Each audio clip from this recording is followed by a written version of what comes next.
আমি এখানে মরিচ, লবণ, আদা রসুন আর ভিনেগার দিয়ে এটা সামান্য পরিমাণ পানি দিয়ে ঢেকে দিচ্ছি এটা সিদ্ধ হওয়ার আগ পর্যন্ত।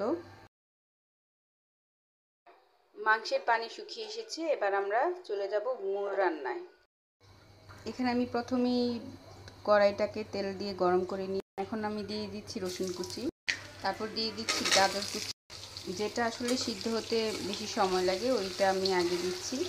গাজরটা 1 মিনিটের মতন ভাজার পরে দিয়ে দিচ্ছি পেঁয়াজ। পেঁয়াজটাকেও আমি বড় করে কেটে রেখেছি। গাজর আর পেঁয়াজটা 1 মিনিট করে ভাজার পরে দিয়ে দিচ্ছি ক্যাপসিকাম। ক্যাপসিকামটা যেহেতু আগে সিদ্ধ হয়ে যায় তাই আমি পরে দিলাম। দিয়ে দিচ্ছি লবণ সামান্য পরিমাণে। 2 মিনিট সবজিটাকে ভাজার পরে আমি দিয়ে দিচ্ছি আগে থেকে রান্না করা মাংস। একটু পানি দিয়ে সামান্য পরিমাণ গোলমরিচ, সয়া সস,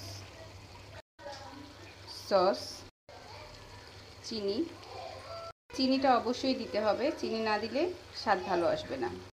টেস্টিং সল্টটা আপনার ইচ্ছা, টেস্টিং সল্টটা দিলে আসলে ভালো লাগে না। কাঁচামরিচ, এখানে আমি 1 কাপ পানিতে 2 চামচ কর্নফ্লাওয়ার দিচ্ছি, দিয়ে দিলাম। চুলাটা বাড়িয়ে দিলাম, না হলে বেশি সিদ্ধ হলে ক্যাপসিকাম ভালো লাগবে না খেতে। হয়ে গেল, নামিয়ে ফেললাম। এখন আমি তাওয়া গরম করে এটাকে সিজনিং করব।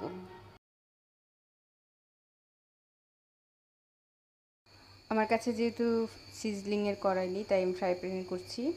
তো ফ্রাই প্যানটা আমি ধোয়া উঠে গেছে, এরকম গরম করে নিলাম। চুলা বন্ধ। এখন আমি বিফ সিজলিংটা এখানে দিয়ে দিব।